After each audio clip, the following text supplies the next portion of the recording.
estableciendo. Hoy damos la primera clase de la bolilla de la unidad 6. El lunes que viene no tenemos clase, es feriado nacional. El lunes subsiguiente vemos la segunda clase con la cual terminamos la unidad 6. El lunes subsiguiente tomamos el segundo parcial, parte teórica. ¿Sí? ¿Alguna duda o pregunta hasta acá? Profesor, usted había dicho que el segundo parcial iban a ser presenciales. ¿Sigue así? Eso dije bien, pensando que se iba a poder hacer presencial, pero hasta el momento no hay ninguna normativa que nos permita reunirnos en la facultad. Y tenemos que se nos vienen los plazos encima, así que tengo que proceder a tomar de la manera en que venimos haciendo. Para no perjudicarlos a ustedes, si no vamos a estar hasta el año que viene y ustedes no se van a poder sacar encima esta materia. Profe, ¿y cómo va a ser la modalidad del segundo parcial de la parte teórica? Similar a la primera. Similar, 5 preguntas. El que apruebe la parte teórica pasa a la parte práctica. ¿Profesor? Sí. Yo no tengo que aprobar el primer parcial. ¿Tengo que rendir el segundo parcial o directamente voy a...? Directamente a la integral. Bien. Aquellos que no han aprobado el primer parcial van a la integral. Por eso la idea mía es liquidar cuanto antes el segundo parcial para ya quedarnos con... Porque, ojo, tenemos el segundo parcial, la recuperación del segundo parcial y tenemos que prever también el integral de diciembre porque también hay un integral en febrero para darles mayores posibilidades. ¿Sí? ¿Alguna otra pregunta? Disculpe, profe, ¿podría volver a repetir las flechas para anotar bien? Sí, cómo no. De todas formas, primero lo quería conversar con ustedes, ¿sí? Pero de todas maneras yo esto lo voy a publicar después tanto en Teams como en el aula virtual. ¿Estamos de acuerdo? Pero bueno, vamos ya. Entonces, el próximo lunes 2 no tenemos actividad, Día de los Fieles Difuntos. ¿Estamos de acuerdo? El 9 tenemos clase, la última clase del año donde vemos la otra parte de la unidad 6, la parte de prueba. El 16 estamos tomando el segundo parcial, parte teórica. ¿Estamos? Muy probablemente o el 18 o el 25 de noviembre, eso lo tengo que arreglar con Miguel, estarían ustedes rindiendo la parte práctica del segundo parcial, aquellos que hayan aprobado, hayan sacado 6 o más en la parte teórica. ¿Sí?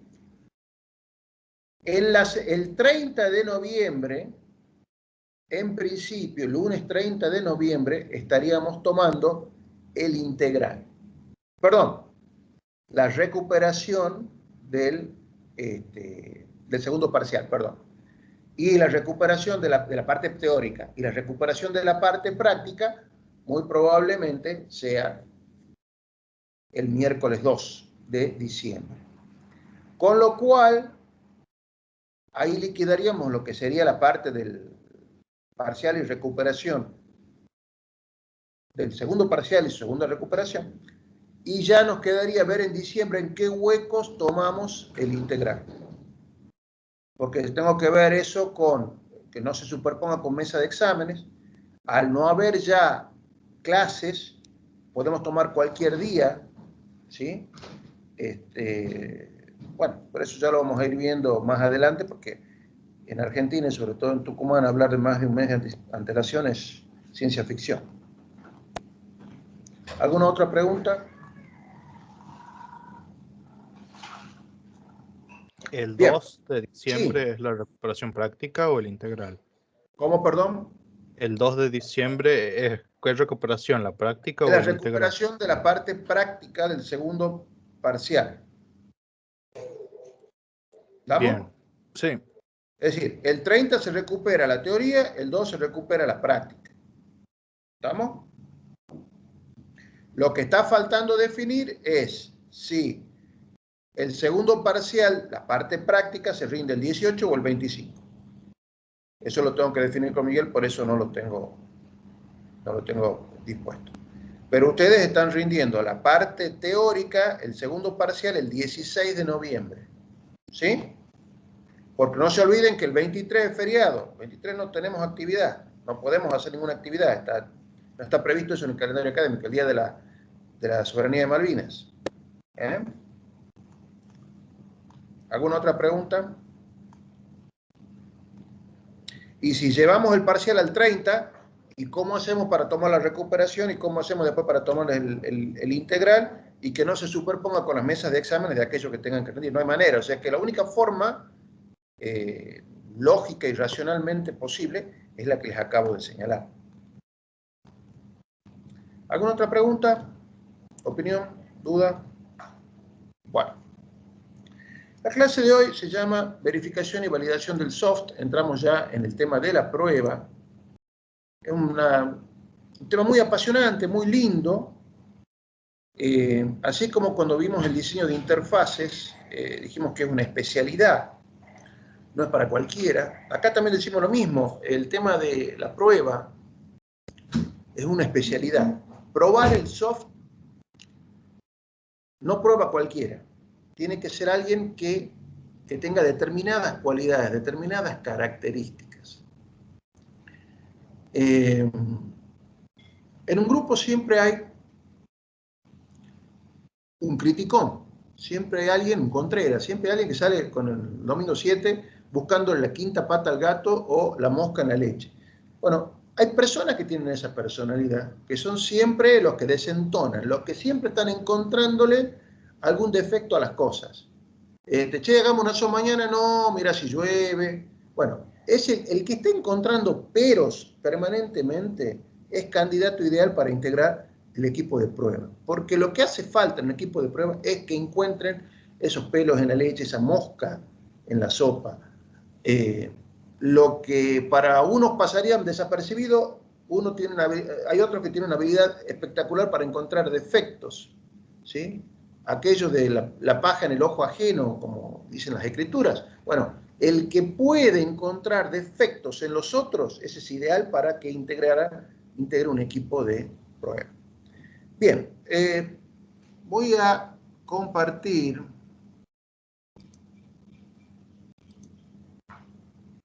en mi computadora.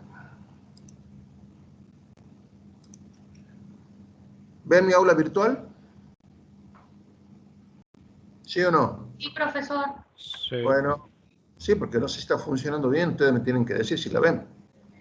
Bueno, lo último que tenemos es acá la carpeta, fíjense, ya tenemos la unidad 6. Anteriormente tenemos la unidad 5, o sea que yo por una cuestión de clasificación, para facilitarles el estudio, hemos ido dividiendo las clases en función de las unidades, ¿no? Si entramos acá, a la unidad 6, ya tenemos cargado acá la clase 17, que es la clase de hoy, con el tema de lo que se ve hoy, verificación y validación del diseño. Es decir, las diapositivas ya están cargadas, ustedes las pueden bajar en cualquier momento. Y lo mismo también con Teams. Ya vamos a ir a Teams, así verificamos también eso. Otro tema, está también ya cargada la sesión de asistencia de hoy. Eso lo vamos a ver ya un poquitito más avanzada la clase para que puedan colocar la asistencia. Bien, ahora vamos a compartir.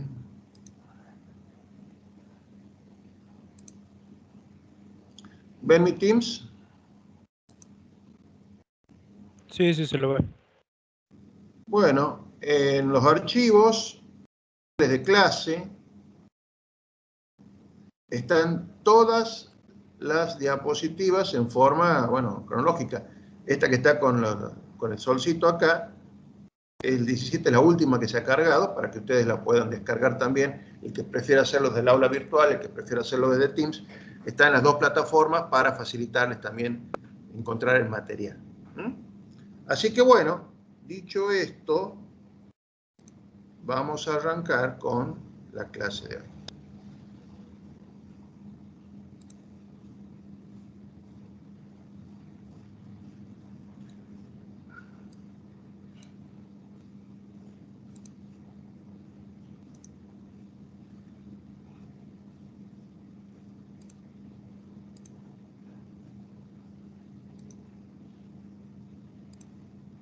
Bueno, ¿están viendo mi PowerPoint?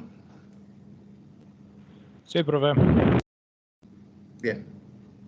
Bueno. Entonces, hoy pasamos ya terminamos de ver todo lo que es diseño orientado a objetos, lo que es relacionado con diagramas de colaboración, diagramas de clases, extractos, paquetes, particiones, diagramas de estado, diagramas de actividad, ¿sí? Ahora pasamos entonces a ver, bueno, visibilidad, por supuesto, todo lo que es verificación y validación del diseño, esta es la unidad 6. Acá está de dónde se estudia, hoy vamos a ver todo de Somerville, capítulo 22 y 23. Las clases que viene vamos a ver de Pressman, que con lo cual se complementa un poquitito esto, ¿no?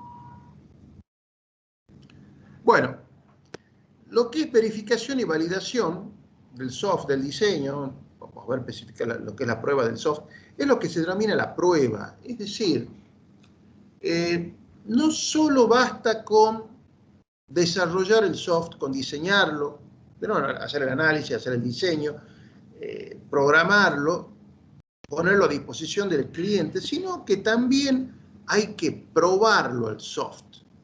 Es una tarea muy importante la prueba del soft. Y acá hay varias cosas las cuales me gustaría conversar con ustedes, empezando con que a nadie le gusta probar. A muchos de ustedes les debe pasar que están terminando un examen y muchas veces tienen la tentación de terminar el examen y entregarlo, y a veces nos cuesta revisar lo que acabamos de hacer, a ver si está bien, a ver si no hay algún error, a ver si no nos hemos equivocado en algo, si no podemos mejorar algo. Esa tentación que tiene el hombre de sentirse todopoderoso y de mandarse como están las cosas en vez de controlar y verificar que lo que ha hecho no está mal o no se puede mejorar o no es lo más aceptable.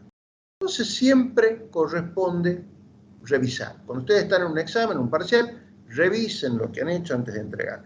Bueno, lo mismo cuando estén en la actividad profesional. Todo lo que hagan lo tienen que revisar. Hasta el más pintado le puede pasar algún error, y si lo ve de nuevo y lo corrige, mucho mejor, porque si ese error grosso pasa, y lo peor que nos puede pasar es que lo descubra el cliente, y que el cliente nos diga, mira, esta metida de pata de este tipo que me ha hecho esto, ¿cómo no se va a dar cuenta con tan elemental, tan sencillo que hasta yo sé?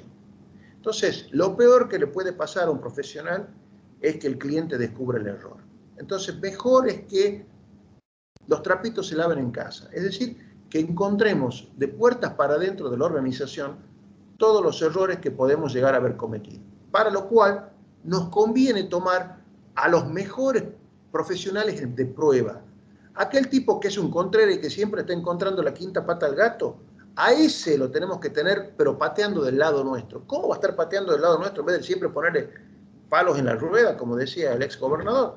Bueno, lo mejor es que él sea el que revise, que pase la prueba y la evaluación de este tipo, que no se le escapa nada y que siempre está viendo errores en todos lados y siempre ve negativo en todos lados. Bueno, si el control pasa la etapa de él, quiere decir que, bueno, escúchame, este tipo que encuentra todo, no encontró nada, quiere decir que hemos hecho un buen trabajo, ¿no? Entonces, siempre es preferible que la prueba se haga puertas adentro. Entonces, la prueba del soft se conoce también como verificación y validación. Son dos términos distintos, no son sinónimos. Una cosa es la verificación, otra cosa es la validación. Y en la jerga se les llama B y B, como ven acá. Todas las veces que ustedes vean B y B quiere decir verificación y validación, es decir, la prueba. ¿Sí? Ahora ustedes me dirán, ¿y qué diferencia hay entre verificación y validación? Bueno, eso es lo que vamos a ver ahora, porque va a ser tema de examen, estas diferencias entre verificación y validación, que en principio a muchos les pareciera lo mismo, pero no, son distintas. ¿Qué es la verificación? Es un conjunto de actividades que aseguran que el soft implementa correctamente una función específica. Esta es la definición canónica que da Somerville. Es decir, la verificación responde a la pregunta de, ¿estamos construyendo el producto correctamente? ¿Estamos trabajando bien? Eso es la verificación. ¿Qué es la validación? Ojo, estas son las primeras aproximaciones a los conceptos de verificación y validación. Durante esta clase, que son 50 diapositivas, vamos a ir viendo varias aproximaciones, varias definiciones que nos van a ir clarificando un poco los conceptos. ¿Qué es la validación? Son aquellas actividades que buscan asegurar si el software construido se ajusta a los requisitos del cliente. Es decir, la validación apunta a comparar el software con los requisitos del cliente. Y acá la verificación apunta sobre todo al proceso. ¿Se implementó correctamente? ¿Se construyó el producto correctamente? Y acá, ¿estamos construyendo el producto correcto? Acá apunta al proceso de construcción y aquí apunta al producto. Tanto la verificación como la validación. ¿Ven? Ahora a partir de acá empezamos a llamarle B&B para que ustedes se vayan acostumbrando a esta jerga, que es también internacional, ¿no? Verification and Validation. O sea que B&B se utiliza a nivel internacional. Durante y después del proceso de implementación, el programa en desarrollo debe ser comprobado para asegurar que satisface su especificación y entrega la funcionalidad esperada por el cliente. ¿Qué nos está diciendo Somerville acá? La prueba no es solamente ver el programa, probar si el programita que hemos hecho funciona y si hace lo que tendría que hacer. No. Apunta a comprobar y a verificar y a validar todo el proceso de desarrollo. Es decir, la prueba abarca no solamente el diseño, que es lo que nos vamos a ver específicamente en estas clases, sino que también abarca el análisis, abarca sí también a la programación y abarca también a lo que es la parte posterior, la puesta a punto, lo que es el mantenimiento. Es decir, todo el ciclo de vida del sistema puede ser probado, puede ser verificado y validado, dicho en otros términos. La verificación y la validación es el nombre dado a estos procesos de análisis y de pruebas. La verificación y la validación tienen lugar en cada etapa del proceso de software. Es lo que les acabo de decir. En cada etapa del ciclo de vida del sistema se puede probar. Hemos hecho bien el análisis, hemos hecho bien el diseño, la programación. Es decir, toda etapa del ciclo de vida del sistema puede ser probada, ¿sí?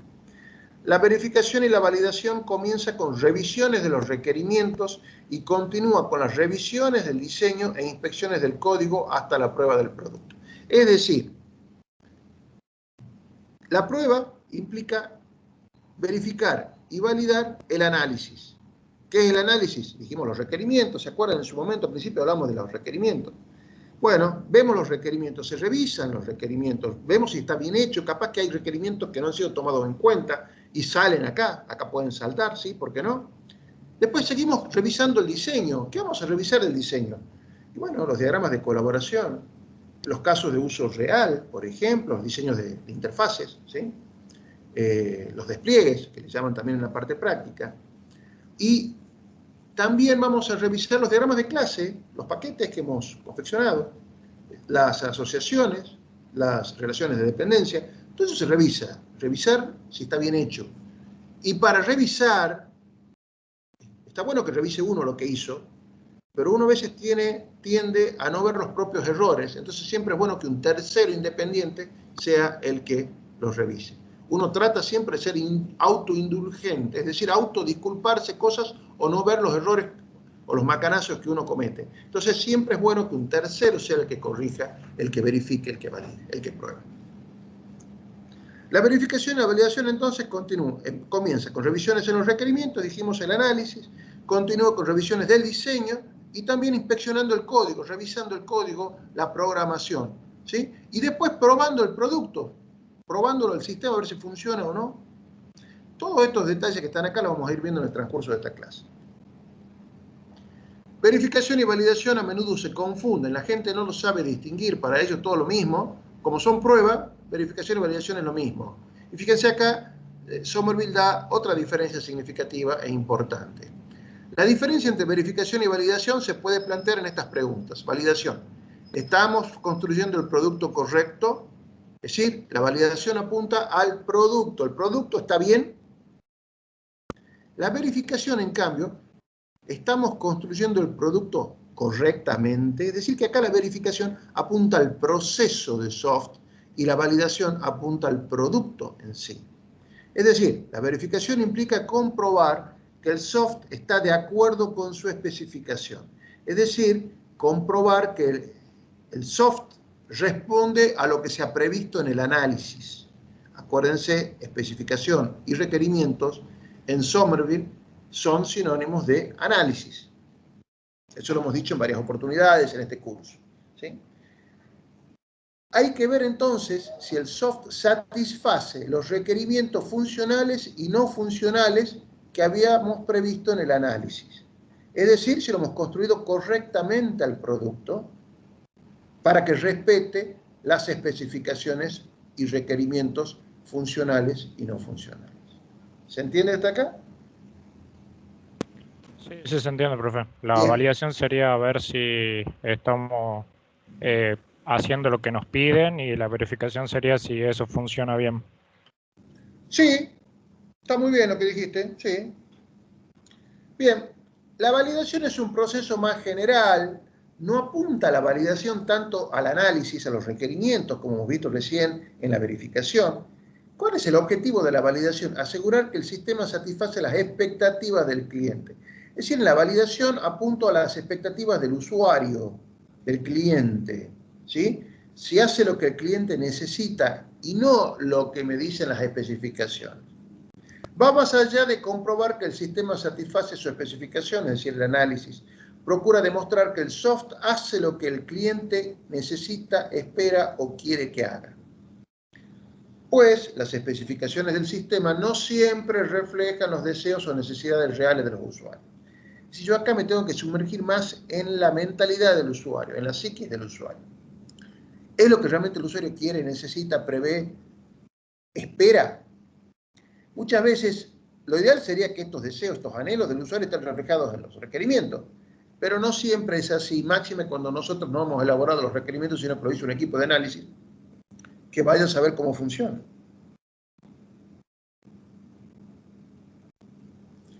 Objetivo del proceso de verificación y de validación. Asegurar que el sistema sea lo suficientemente bueno para su uso pretendido. Es decir, la prueba nos permite asegurarnos que el sistema está bueno para ser usado. Pero fíjense, está lo suficientemente bueno. No dice perfecto, y eso es un tema que vamos a tratar de aquí en lo sucesivo. Es que la prueba no nos asegura que el sistema está libre de errores y está perfecto. Desde el vamos, ningún sistema es perfecto. Y de hecho, ¿cómo demostramos eso? Muy sencillo. Ustedes han visto recién que el sistema se me colgó. Tuve que iniciar de vuelta. Eso es un error del sistema. Entonces, un sistema tan bueno, tan robusto como Teams, tiene algún bug, algún problema, que bueno, en algún momento ojalá lo corrijan, y si no, quedará ahí. Pero bueno, esto ocurrió una sola vez en las 17 clases o 18 sesiones que venimos teniendo. Ya que dentro de todo, bueno, más si vamos nomás. Entonces, el proceso de prueba me permite asegurar que el sistema sea lo suficientemente bueno para su uso. No perfecto, no existe el sistema perfecto. Todo sistema, y sobre todo sistema grande, seguramente tiene errores. El tema es que los errores me permitan trabajar de la mejor manera posible. El nivel de confianza requerido depende del propósito del sistema, las expectativas de los usuarios y el entorno del mercado actual. ¿Qué quiere decir con esto Somerville? Bueno, ustedes me preguntarán, profesor, está bien, se entiende que todo sistema es perfectible, todo sistema, hablemos de sistemas grandes, ¿no? Sistemas importantes. Todo sistema tiene errores, tiene problemas, tiene inconvenientes.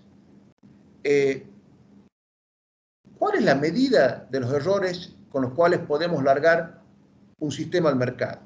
Es decir, yo estoy trabajando en una organización, desarrollamos soft de farmacia, por ejemplo, y bueno, ya lo tenemos listo, pero siempre uno le está encontrando problemas. ¿En qué momento decimos, bueno, ya está, y lo largamos al mercado? ¿Con cuánto error podemos mandar un sistema, lanzar un sistema al mercado? ¿Se entiende la pregunta? Sí. Es decir, sabiendo que ningún sistema es perfecto, que va a tener errores, ¿en qué punto decido, bueno, paro acá, lo voy mandando y sigo trabajando para mejorarlo, por supuesto? ¿Sí?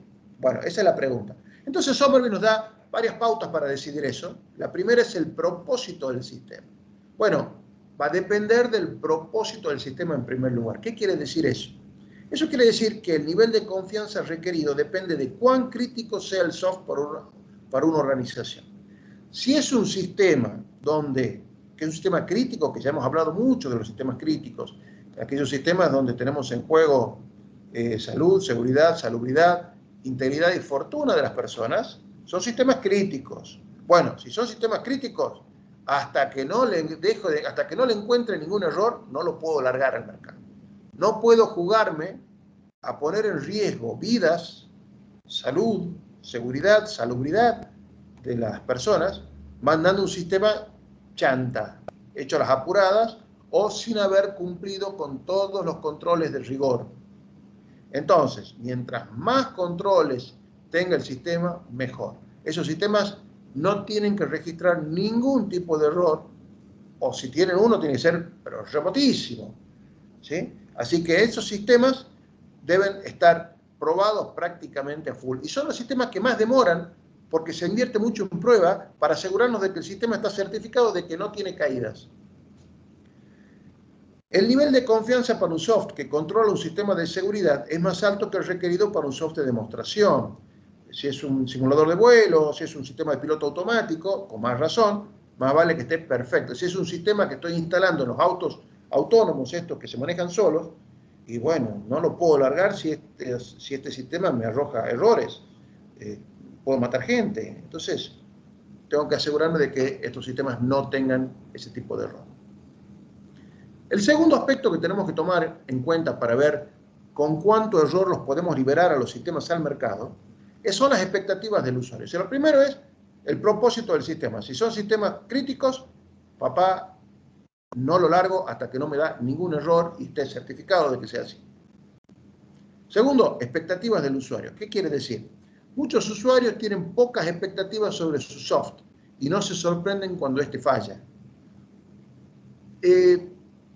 Si yo les pregunto a ustedes que me diga ya, ¿a quién nunca se le clavó ninguna aplicación de Office? A ver, que me diga yo, o levante la mano, haga lo que sea, tire señales de humo, aquella persona que nunca tuvo problemas con ninguna aplicación del Office. Siempre le funcionaron y nunca se le colgaron en ningún momento, ni se le reinició, ni se perdió algo, ni lo dejó dando vueltas, o se le colgó. ¿Alguien alguna vez tuvo esa experiencia de que nunca se le colgó ninguna de las herramientas de Office?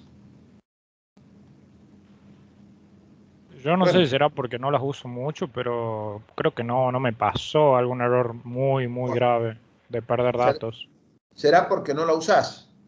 Pero ¿se te colgó alguna vez? ¿Tuviste errores o problemas alguna? No digo que se te hayas colgado en forma que perdiste datos, pero que se pudo haber colgado, por ejemplo. Se pudo haber reiniciado. Bueno, se pudo haber reiniciado. No sé, pero sí. Bueno, entonces sí tuviste problemas. No problemas críticos, graves, pero sí problemas, sí fallas. ¿Verdad? Claro, sí. Wow. Es que es así. Todo sistema ampliamente usado, Microsoft por detrás, uno de los unicornios de la tecnología del mundo, don Bill Gates y todo. Y sí, las herramientas de Microsoft fallan. Apple falla. Los iPhones, aunque son muy sólidos y todo lo demás, fallan. Y el que tenga alguna experiencia con Apple, que me diga si alguna vez no se le colgó ni la tablet, ni la notebook, ni el iPhone. Venga, seguramente se les habrá colgado en alguna oportunidad. Pero si yo les pregunto a ustedes, a pesar de esas fallas, ¿ustedes seguirían utilizando las herramientas de Microsoft? ¿Qué me contestan?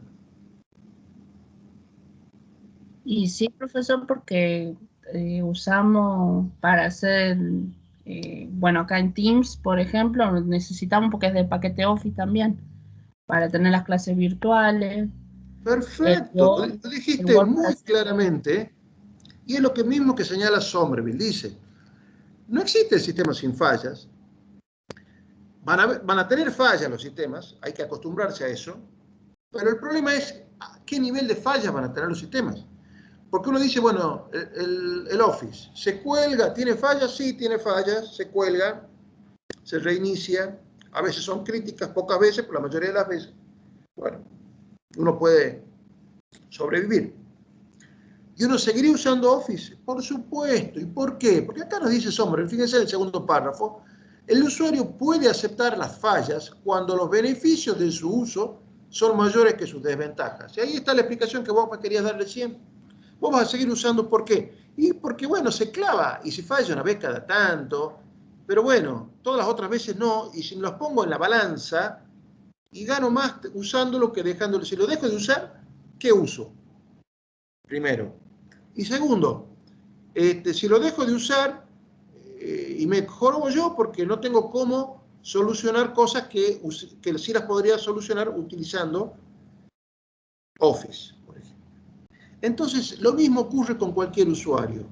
Si el sistema nuestro que estamos desarrollando le brinda al usuario más beneficios que cuando se cuelga, bueno, puedo liberarlo antes aún con fallas, sabiendo que tiene fallas. El usuario me va a perdonar esas fallas, como nosotros, cada vez que se cuelga Office, sí, en ese momento nos acordamos de toda la parentela de Bill Gates, pero, bueno, volvemos a iniciar, ya nos hemos olvidado y le perdonamos a don Bill Gates. Y bueno, está bien, ¿qué va a ser? Una caída la tiene cualquiera, ¿sí? Bueno, acá es lo mismo, el usuario nos va a perdonar los sistemas cuando de ese sistema obtenga más beneficios que si no lo usara el sistema. Ahora, si realmente el sistema se cuela cada rato y el usuario no puede usarlo, el usuario lo vamos a tener despotricando contra nosotros, contra el sistema, contra todos nuestros ancestros, ¿sí? Porque el tipo no puede usarlo el sistema y cada vez que lo usa es un dolor de cabeza, te prefiere hacer todo a mano. Si llegamos a ese punto, entonces hay que seguir probando porque el sistema está crítico en cuanto a la cantidad de caídas que tiene, que el usuario no las aprovecha y prefiere no usarlo el sistema a que someterse a ese calvario. ¿Se entiende lo que estoy diciendo? Bien. Bien. Ahora, ¿qué otra cosa observa Somerville? Y tiene razón. La tolerancia de los usuarios a los fallos de los sistemas está decreciendo desde los 90. ¿Qué pasó en los años 90? Ustedes quizás eran muy chiquitos o no existían, pero en los 90 empezaron a surgir las computadoras personales, empezaron a surgir las primeras notebooks, se empezó a popularizar y a democratizar, por llamarle de alguna manera, la tecnología al alcance de todo el mundo, de lo que antes eran patrimonio de pocas empresas que podían costear, tener centros de cómputos grandes, mainframes importantes. Esto se destruyó con la aparición de las computadoras personales que todo el mundo prácticamente tenía, o mucha gente tenía sus computadoras en sus casas. Y ahora más. Entonces, al tener la computadora en sus casas, la gente fue exigiendo más, fue demandando más sistemas. El mercado les proveyó a la gente, a las personas con mayores sistemas para que pudieran facilitar la vida. Las aplicaciones de oficina, por ejemplo, el Office mismo, es una herramienta muy, muy importante, muy buena, que vino a solucionar los problemas. Imagínense lo que tendríamos que hacer hoy sin esa herramienta. Y les cuento más.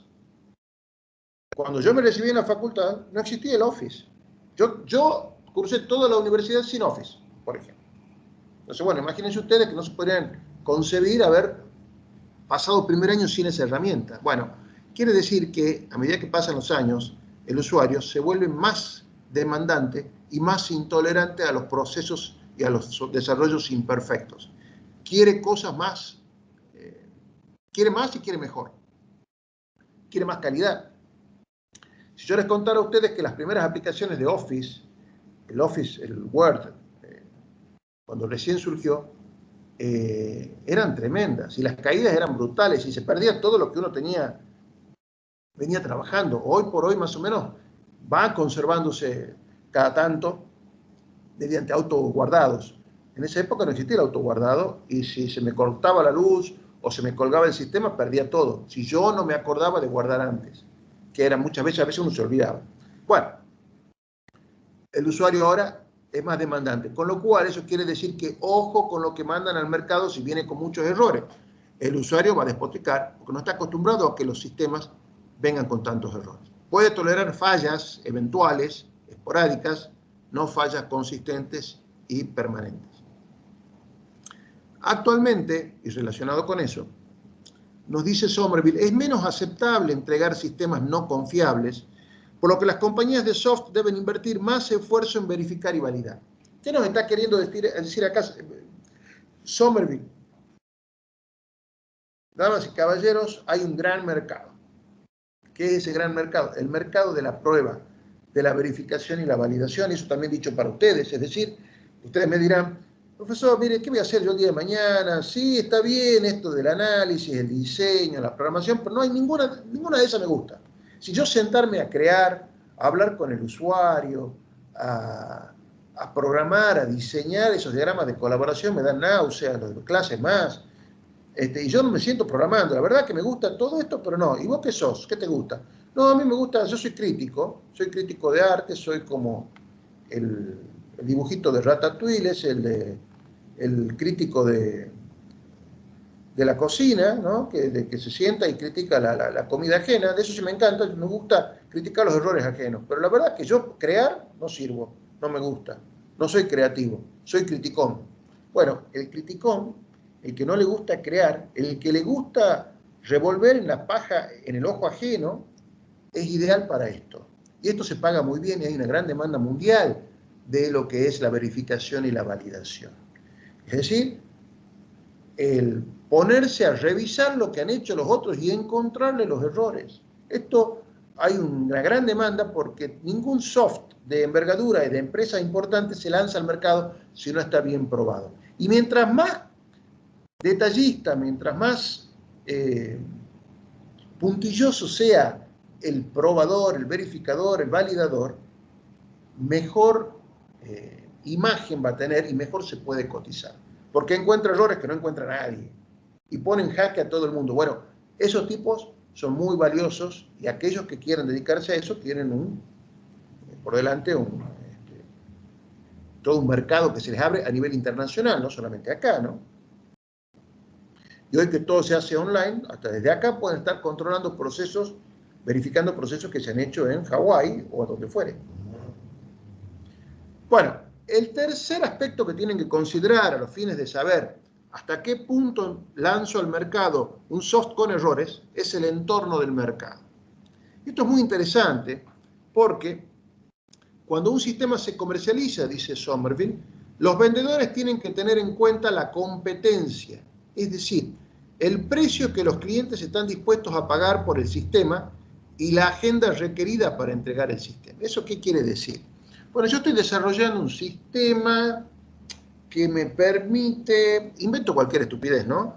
Qué sé yo, hacer un seguimiento de la floración de los naranjos de San Miguel de Tucumán, los naranjos urbanos, esos que están en la vía pública, para que cuando estén a punto se los pueda podar y con ese producido se hagan mermeladas y todo lo demás que ustedes han visto muchas veces que se hace. Supongamos, una estupidez así cualquiera. Bueno, listo. Si yo les pregunto a ustedes, en el mercado, ¿hay alguien más que esté desarrollando ese sistema? Y yo la verdad que no me lo imagino y no lo conozco. No, nunca escuché que haya alguien que haga eso. Bueno, si ustedes están haciendo eso y han encontrado un nicho y han encontrado una posición dominante donde la cual son los primeros que se ayudaron a hacer eso porque la verdad que van a venir las empresas de mermeladas a sacarles el sistema de las manos porque es una maravilla. Entonces ustedes tienen una posición dominante en el mercado, ustedes han llegado primero, han visto esa oportunidad y ustedes pueden largar el producto como se les ocurra porque tienen un monopolio.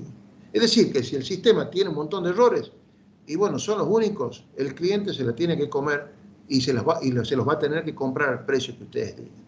Es decir, que si no hay competencia, yo puedo monopólicamente dominar el mercado y puedo darme lujos que no podría dentro de un mercado competitivo. Si yo tengo competencias que tienen sistemas muy buenos y yo quiero ponerme en el mismo nicho a competir con ellos, más vale que tengo que ofrecer un producto mejor a nivel de precio, mejor a nivel de calidad. Si un sistema se cuelga cada rato, estoy fallando en la calidad, más vale que sea bien barato, entonces tendré que competir por otro lado. Bueno, ahora, si soy único en el mercado, impongo el precio e impongo la calidad. En los países socialistas, en los países comunistas, antes de la caída del muro, bueno, las marcas que se vendían, las que decidía el Estado, se producían por el Estado y estaban en el supermercado. Por supuesto, la calidad espantosa, era lo único que había y una sola marca para todo el mundo. Bueno, es así. Cuando uno domina el mercado, hace lo que quiere.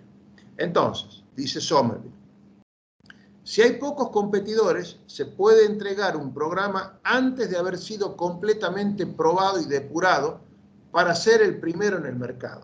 Si yo me estoy enterando que la competencia está trabajando en algo igual y está por sacarlo de aquí a 2 meses y yo lo tengo ya, aún con errores, lo saco ya. Y le pego primero, lo pego 2 veces y salgo al mercado. Sí, tiene problemas. Y bueno, después las voy parchando, le cobro un mantenimiento, ya veo cómo invento. Entonces, puedo darme el lujo de sacar un programa, un sistema con errores para ser el primero en el mercado y ganar esa posición dominante. Y otra cosa, dijimos también, uno puede entrar a competir por calidad o por precio. Cuando los clientes no están dispuestos a pagar precios altos por el soft, suelen tolerar más sus defectos. Muchos clientes de ustedes, se van a dar cuenta en el futuro, y ustedes mismos tal vez, que prefieren bajar aplicaciones gratuitas de Internet para no pagar. Sobre todo ahora que todos los precios de eso están en dólares, ¿no? Entonces uno prefiere a veces bajar aplicaciones gratuitas. Y esas aplicaciones gratuitas muchas veces son un blef, muchas veces vienen con mucha publicidad, a veces vienen con mucho soft malicioso, soft espía, muchas veces son lentas, muchas veces tienen ramificaciones y me mandan a conexiones con páginas desagradables, y toda una serie de cosas realmente lamentables.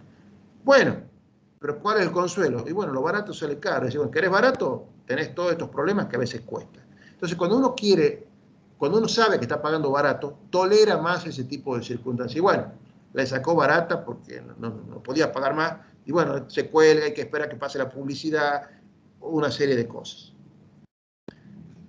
Estos factores que acabamos de explicar deben considerarse al decidir cuánto esfuerzo invertir en la prueba. Es decir, si en función de todo esto, de las expectativas del cliente, el entorno del mercado y del tipo de software con el que estamos hablando, si es crítico o no, podemos ver cuánto invertimos, cuánto esfuerzo le ponemos a la parte de prueba. ¿Se entiende hasta acá, chicos? ¿O no? Sí, se entiende. ¿Es claro? ¿Se entiende? Sí. Este es un tema lindo, un tema divertido, interesante, que ustedes, no sé si lo habrán visto alguna vez desde esta óptica, pero es muy interesante para aproximarse a lo que es la prueba y quizá esto le despierte la vocación a algunos de ustedes para dedicarse a esto, ¿no? Pues acá un tiempo, unos años, yo viejito, me cruce con ustedes, me lo agradezcan por haberles despertado este interés. Bien. Hay 2 aproximaciones complementarias en verificación y validación, ¿sí? Por supuesto, es pregunta de parcial también, ¿no? Para el análisis y comprobación de los sistemas. Primero son las inspecciones de software. A ver, ¿qué quiere decir inspección? Primera pregunta, a ver. Alguno que tire y pegue. ¿Qué quiere decir inspección?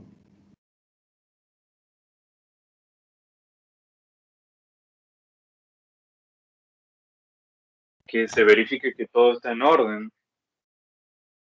Sí, bueno, fíjense, yo siempre doy todos los años el ejemplo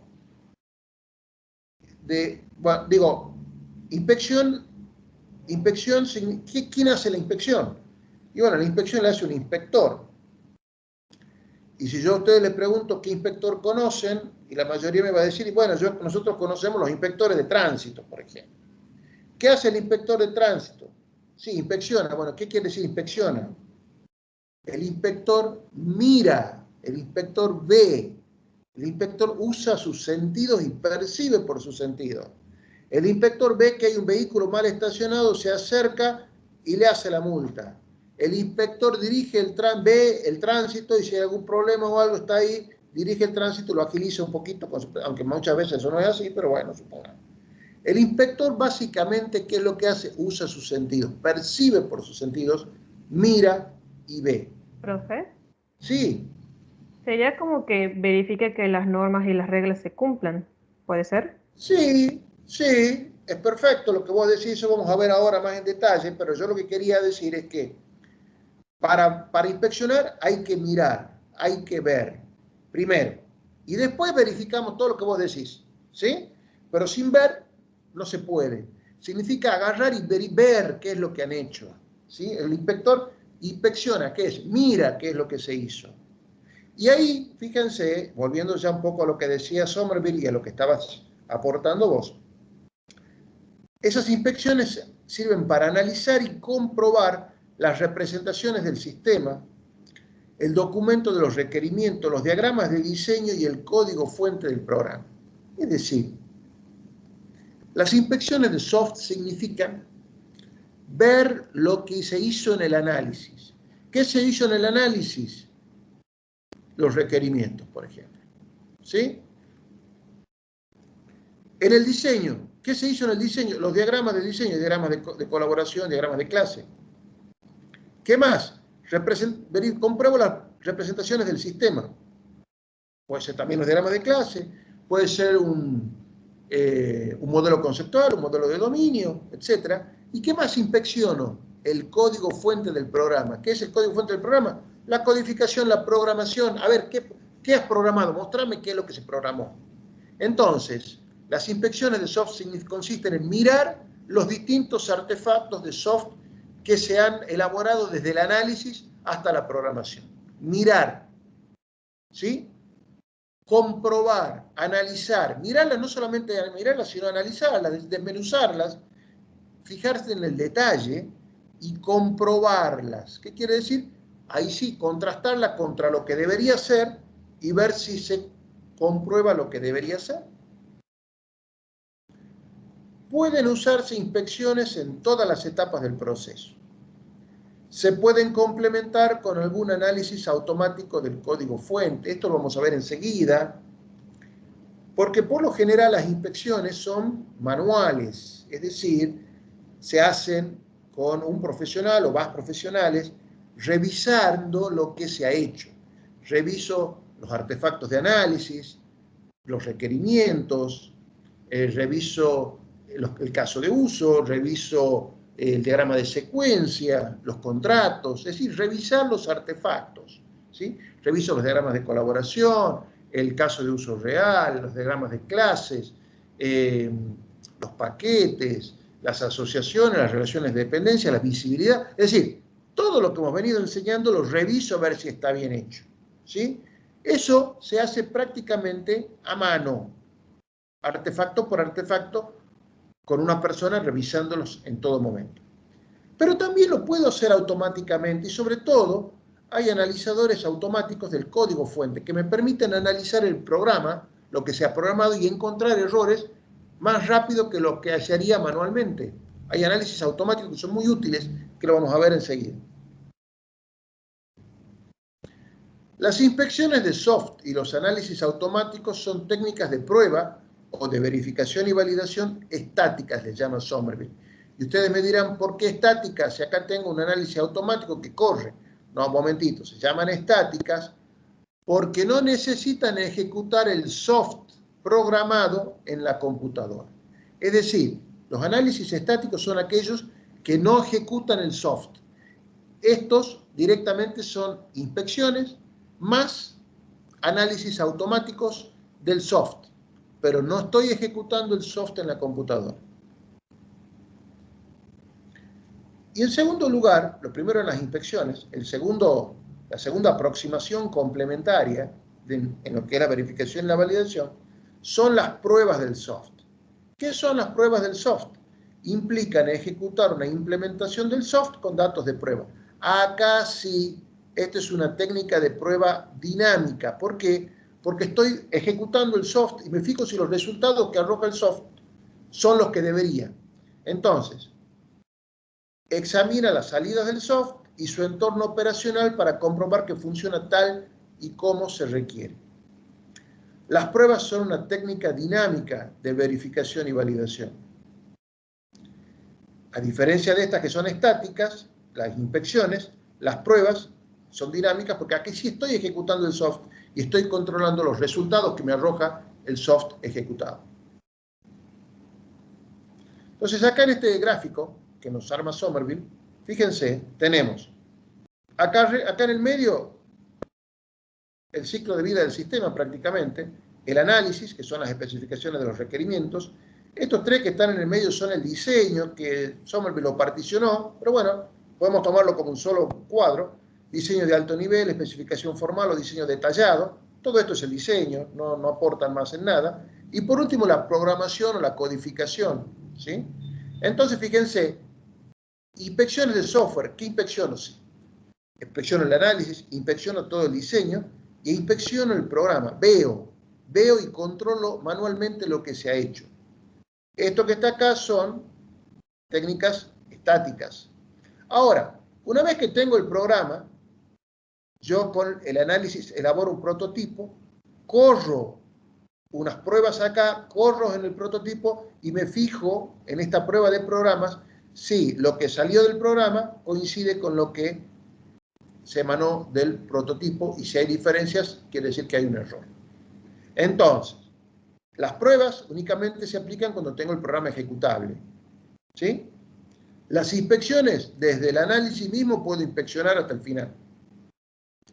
¿Se entiende hasta acá? Sí, o sea, las pruebas se ejecutan sobre el programa y sobre el prototipo, ¿así es? No, el prototipo en realidad es un prototipo que elaboré dentro del análisis para la prueba. Ustedes se acordarán que cuando hablamos de prototipo, Somerville decía, hay prototipos para el análisis, hay prototipos para el diseño y prototipos para la prueba, ¿se acuerdan? Bueno, Ajá. este es el prototipo de la prueba que lo vamos a estudiar mejor la clase que viene, no en esta clase. Es decir, el prototipo es cómo debe, de acuerdo a los requerimientos, cómo debería funcionar el sistema. ¿Sí? Esto es muy rudimentario, este prototipo. ¿Y para qué me sirve? Para comparar los resultados del programa con los resultados del prototipo. Y ahí veo si hay diferencia. Si hay diferencia, hay un error. O el error es acá, o también puede ser que el error sea en el prototipo, que haya elaborado mal el prototipo y que el sistema esté funcionando bien. Puede ser. Pero por lo general, el error se da en el programa porque es mucho más complicado. ¿Sí? Pero bueno, así es como está esto previsto. Sigamos. La figura anterior muestra que las inspecciones del software y las pruebas son actividades complementarias.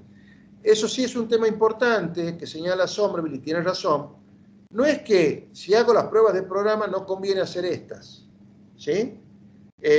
Porque uno, ¿qué tiende a hacer? Tiende, bueno, hago el análisis, el diseño, el programa y pruebo. Si sale bien acá, ya está. Y listo. Somerville dice, no solamente hay que hacer las pruebas de programa, sino que también hay que complementarlas con las inspecciones.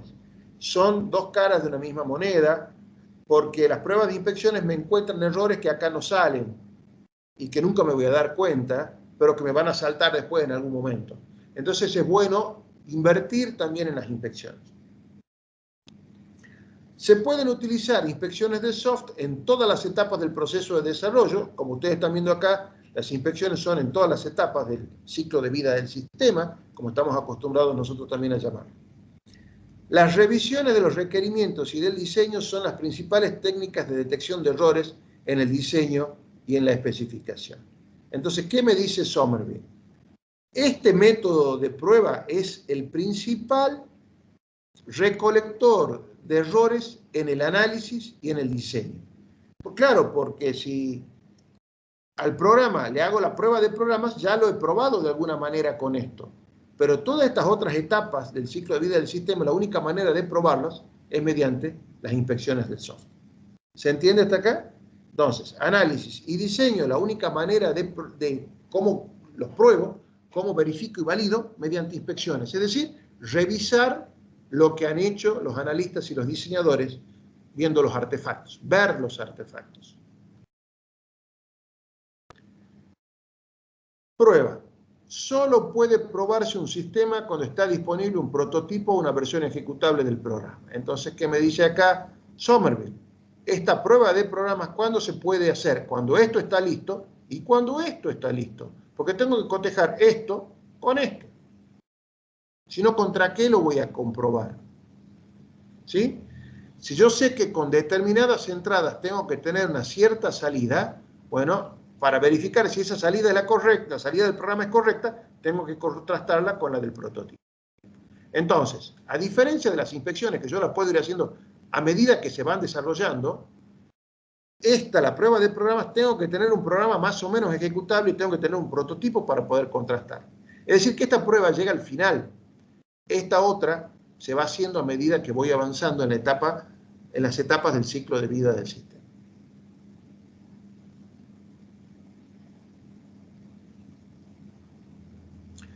Ventaja del desarrollo incremental. Una versión probable del sistema está disponible en etapas tempranas de desarrollo. Ustedes se acuerdan que cuando hablamos de la metodología incremental, yo tenía incrementos. Por cada incremento yo iba presentándole al usuario una nueva funcionalidad del sistema. Bueno, mira, hoy te traje, la facturación está lista en un nuevo incremento. Entonces, hay una nueva funcionalidad incorporada que es la facturación.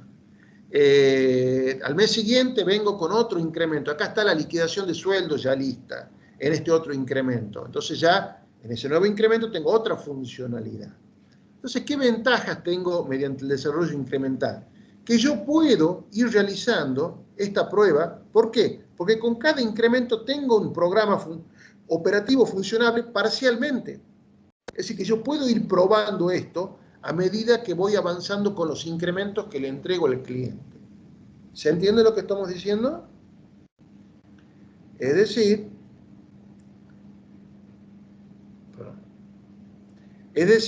que una versión probable del sistema ya la tengo disponible antes como para ir ejecutando las pruebas del sistema. Las funcionalidades pueden probarse a medida que se van añadiendo al sistema, que es un poco lo que acabo de explicar, por lo que no tiene que realizarse una implementación completa antes de que comiencen las pruebas. Es decir, yo no necesito que esté terminado completamente el programa para arrancar las pruebas. Yo puedo arrancar con las pruebas de programas con los incrementos que voy incorporando paulatinamente. Bien. Ahora vamos a hablar un poquitito de la inspección, que la hemos enunciado recién, ahora vamos a ver un poquito más en detalle. Y nos dice Somerville que las técnicas de inspección comprenden las inspecciones de programas, el análisis automático del código fuente y la verificación formal. Es decir, son tres técnicas utilizadas en la inspección. Vamos a ir viéndolas para verlas mejor. La inspección solo puede comprobar la correspondencia entre un programa y su especificación. Es decir, que yo acá tengo una verificación, estoy viendo si el programa se corresponde con lo especificado en el análisis.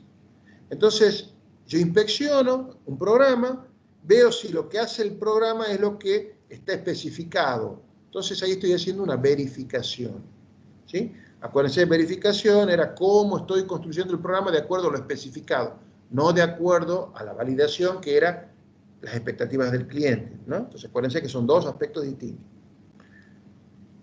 Esta verificación no me demuestra que el software sea operativamente útil. Es decir, es lo que está previsto en la especificación, en el análisis. Ahora, ¿sirve para algo esto? No sé, hay que preguntarle al usuario. Bueno, para eso está la validación.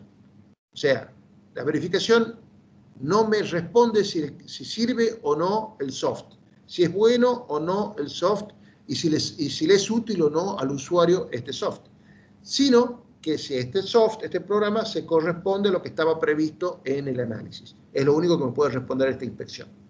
La inspección es ver el producto, ver los artefactos, analizar los artefactos y ver su correspondencia con lo especificado. No implica hablar con el usuario. Tampoco la inspección puede comprobar el rendimiento y la confiabilidad del software. Por eso, la prueba de programa siempre será la principal técnica de verificación y validación. Entonces, ¿qué me dice Somerville? Me dice, bueno, chicos, las inspecciones son más bien herramientas de verificación, de ver que todos estos artefactos que tengo acá se corresponden con lo especificado en el análisis. Punto. Ahora, sirve, funciona, es práctico, es útil. Eso me lo va a dar únicamente la prueba de programas, es decir, la prueba dinámica, no la prueba estática.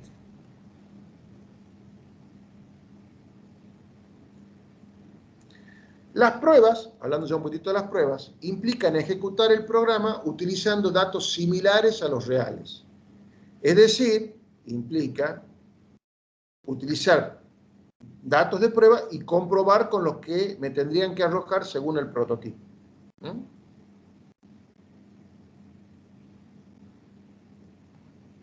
Los defectos en los programas se descubren examinando las salidas del programa y buscando anomalías. ¿Cómo se encuentran los errores? Viendo las salidas del programa, las salidas del prototipo, si hay diferencias, ahí tengo que analizar cuáles pueden ser los errores. Profe, perdón, una pregunta. Sí. Ahí, bueno, justamente en esa diapositiva que dice que la inspección, digamos, sirve solamente para la verificación y no para la validación.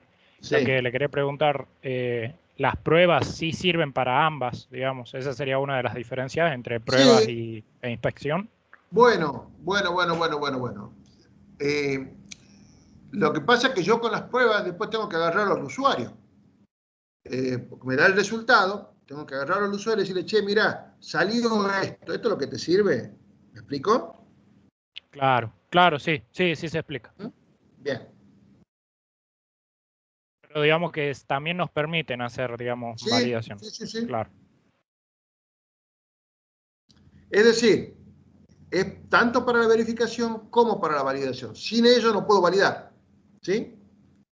Bien.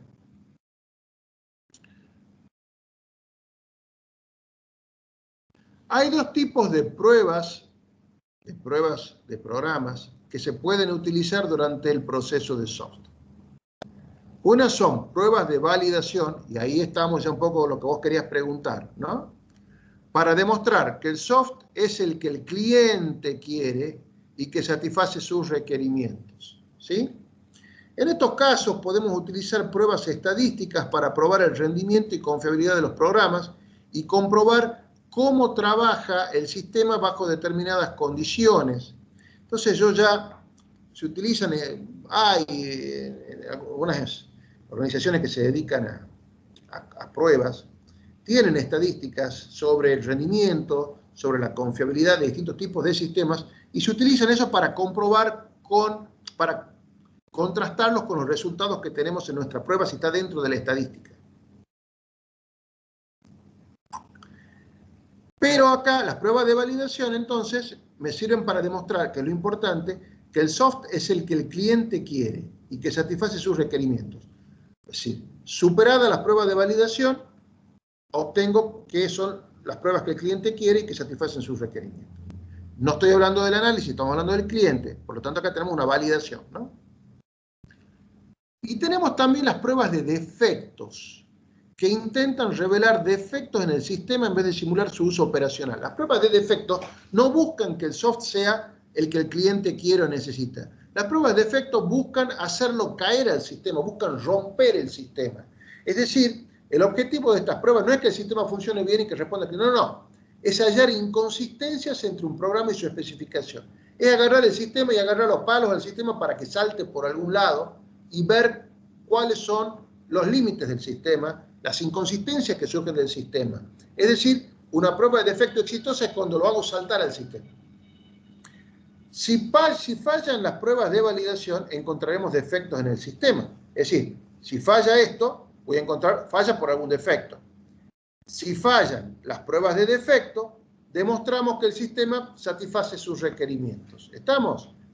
Es decir, cuando tengo pruebas de validación y no encuentro errores, quiere decir que el sistema está bien, está bueno y puede ser utilizado. Con las pruebas de defectos, si fallan, quiere decir que no encontré defectos. Si no encontré defectos, el sistema satisface sus requerimientos. ¿Estamos de acuerdo? Los procesos de verificación y validación normalmente se intercalan con la depuración. Aquí tenemos entonces un nuevo concepto que incorporamos que se denomina depuración. ¿Qué es la depuración? A medida que se van descubriendo defectos en el programa que se está probando, se lo va modificando para corregir esos defectos. Es decir, bueno, ya lo vemos aquí abajo, no basta con encontrar errores. Hay que corregir los errores que se han detectado. Las pruebas de verificación y validación tienen distintos objetivos con respecto a la depuración. Los procesos de prueba o de verificación y validación intentan establecer la existencia de defectos en el software. ¿Yo para qué pruebo un software? Para ver si tiene defectos. Si encuentro los defectos, recién viene la depuración. ¿En qué consiste la depuración? Bueno, la depuración es un proceso que localiza y corrige estos defectos. Es decir, pruebo para encontrar defectos. Encuentro defectos para depurarlos.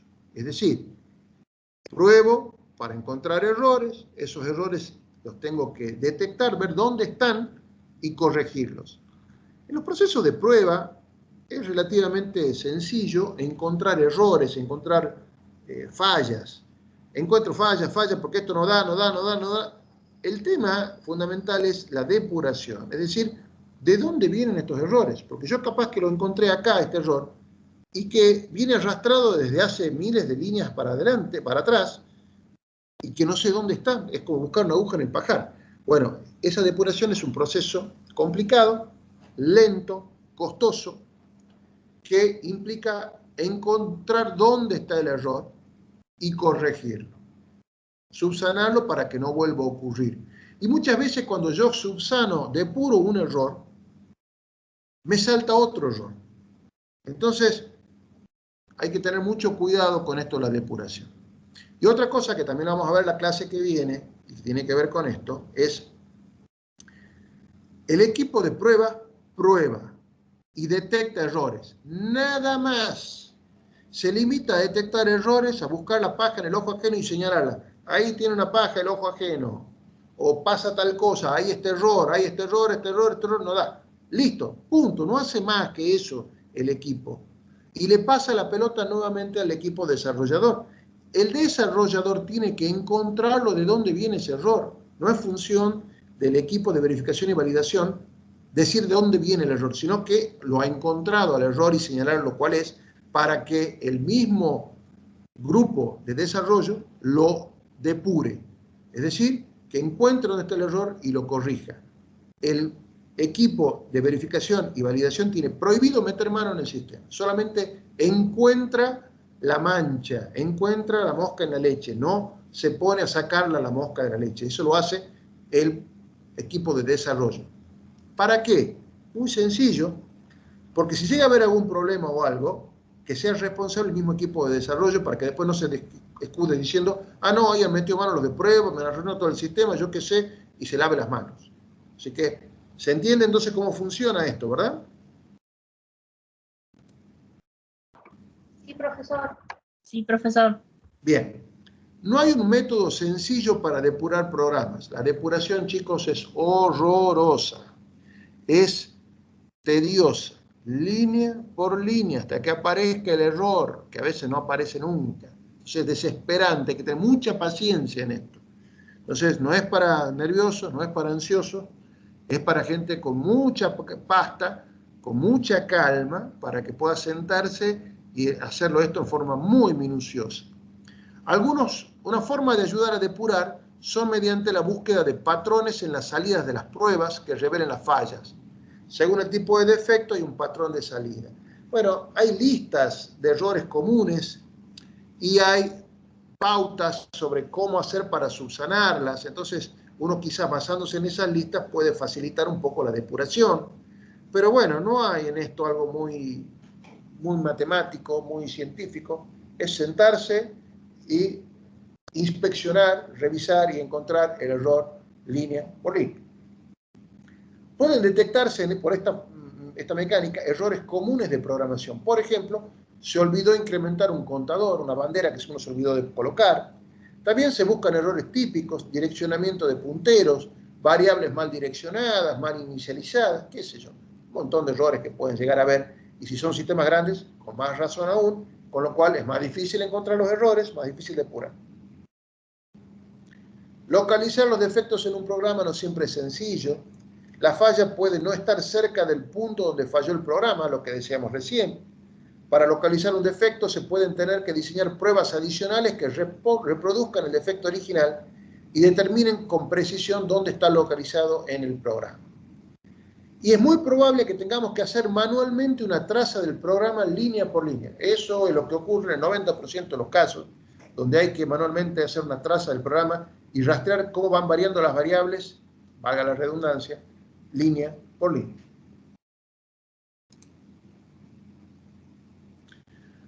Hay herramientas de depuración interactivas integradas al compilador. Esto es muy interesante.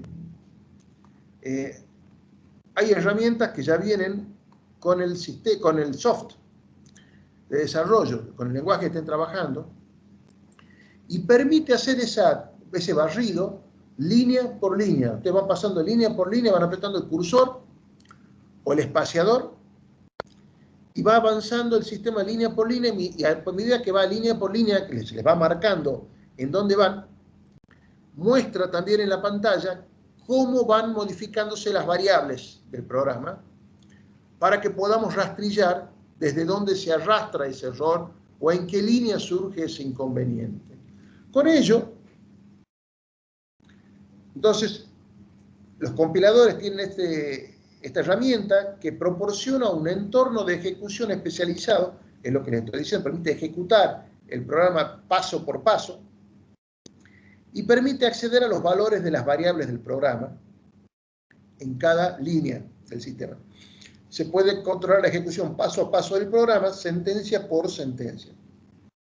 Después de ejecutar cada sentencia, se pueden examinar los valores de las variables y así descubrir dónde está el error. Cuando se ha descubierto un defecto en el programa, hay que corregirlo y volver a validar el sistema. Es como les dije yo recién, capaz que corrigen este error y le salta el sistema por otro lado. Esto puede implicar volver a inspeccionar el programa o hacer pruebas de regresión. Entonces ahí introducimos un nuevo concepto que son las pruebas de regresión. ¿Qué son las pruebas de regresión? Es cuando se ejecutan de nuevo los tests existentes. Es decir, ejecuté primero los tests, las pruebas, salta un error, depuro y vuelvo a ejecutar la prueba de regresión, sería regreso a ejecutarla de nuevo para ver si ya está solucionado el inconveniente. Las pruebas de regresión se utilizan para comprobar que los cambios en el programa no introducen nuevos errores. Como les estaba diciendo, hay veces que corrijo un error, vuelvo a pasar y salta otro error distinto. ¿Por qué ocurre eso? Dice Somerville. La experiencia ha demostrado que una alta proporción de reparaciones o arreglos o depuraciones de defectos son incompletas o introducen nuevos defectos en el programa. Es decir, que capaz que he depurado esto y me falta depurar algo más todavía. O a veces que el error anterior lo tapaba y cuando lo corrijo al error anterior, salta este otro porque ya no hay quien lo tape. Las pruebas de regresión deberían repetirse en principio, deberían repetirse en principio después de la reparación de cada defecto. Reparo un defecto, prueba de regresión. Reparo otro defecto, prueba de regresión.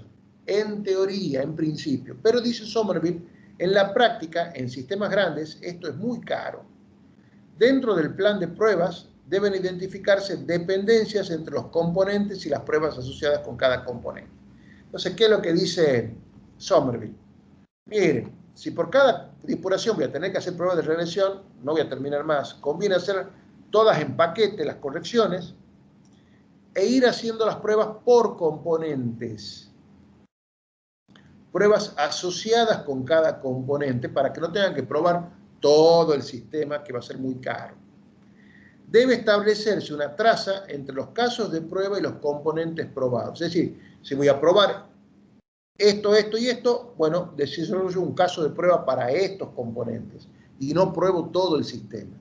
Entonces conviene ejecutar las pruebas del componente modificado y sus dependientes. Entonces acá introducimos un nuevo concepto que se denominan pruebas de componente. Otro aspecto también importante que señala Somerville que hay que tener en cuenta es la planificación de la verificación y la validación. Es decir, la prueba no es algo que se hace a la ligera ni se improvisa.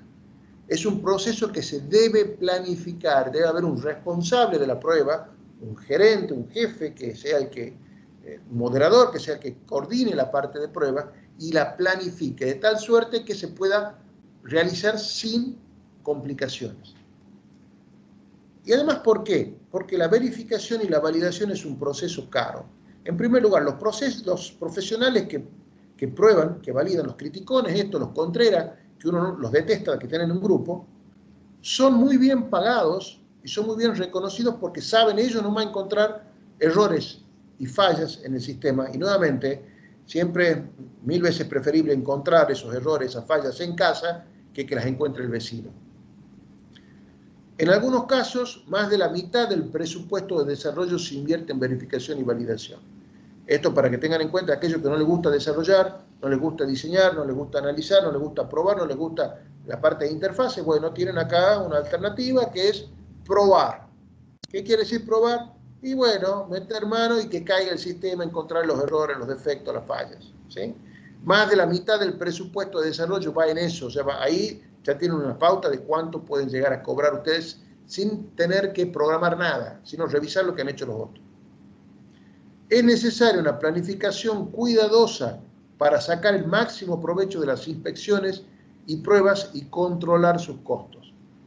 Nuevamente, la prueba no es para improvisados, hay que planificarla, hay que organizarla para evitar perder el tiempo. Lo peor que se puede tener es un profesional calificado sentado cruzado de brazos esperando que le traigan la cosa. Ya tiene que tener todo a mano, no tiene que perder tiempo en nada, porque tiempo que se desperdicia, tiempo que hay que pagarle y que el tipo no es productivo. Debe comenzarse la planificación de verificación y validación en etapas tempranas del proceso de desarrollo. Es decir, si estamos trabajando en una organización de soft, chica, grande, mediana, la que sea, una vez que vea también cómo vamos a hacer con el análisis, el diseño, el desarrollo, también tengo que incluir la prueba. ¿Cómo voy a ir probando desde ya las inspecciones, que son muy importantes? ¿Cómo voy a hacer para que la gente de verificación y validación inspeccione lo que está haciendo la gente de análisis? Que detecte los errores ahí en el campo, en el terreno, y evite tener todo que hacer todo de nuevo en algún momento. Dentro de la planificación de verificación y validación hay que buscar un equilibrio entre las aproximaciones estáticas y dinámicas. Es decir, tenemos que buscar un equilibrio entre las inspecciones y la prueba, ¿sí? El esfuerzo destinado a las inspecciones y las pruebas depende del tipo de sistema a desarrollar y de los expertos de la organización en verificación y validación con que se cuente. Si tengo 1 o 2 expertos en pruebas y no puedo hacer una inspección minuciosa de todo, tendré que elegir porque no tengo recursos. Cuanto más crítico sea el sistema, debe dedicarse más esfuerzo a las técnicas de verificación estáticas. Reiteramos acá lo que ya Sombreville nos había enseñado hace un instante. Decía, si el sistema es crítico, no tengo que escatimar recursos en verificación y sobre todo en inspección, mucha inspección, inspeccionar todo, revisar todo, ver todo, corregir todo. Y los planes de prueba, la planificación que veíamos recién, lo que estamos hablando acá, ayudan a asignar recursos y estimar el calendario de pruebas. En función de los recursos que tenga, tanto humanos como tecnológicos, yo puedo organizarme, puedo planificar, es decir, cómo los voy a utilizar, qué van a ir haciendo ellos mientras estoy trabajando en el diseño, en el análisis o en el desarrollo. Son útiles para los ingenieros implicados en el diseño y en la realización de las pruebas, para saber cómo me tengo que organizar para poder probar este trabajo que me van a venir trayendo de este nuevo proyecto. Proporcionan una panorámica general de las pruebas para ubicar su propio trabajo en este contexto. Es decir, es importante, la planificación me dan una idea general de todo. Los argentinos y los tucumanos en particular estamos acostumbrados a no planificar nada y a ser unos grandes improvisadores. Debemos ser los mejores improvisadores del mundo, ¿no? Y no me estoy alejando de la realidad. En Japón haríamos capote. Grandes improvisadores los argentinos. Pero acá no se está pidiendo individualidad ni se está pidiendo improvisar, sino que trabajar en equipo, y la única manera de trabajar en equipo en forma eficiente es planificándola.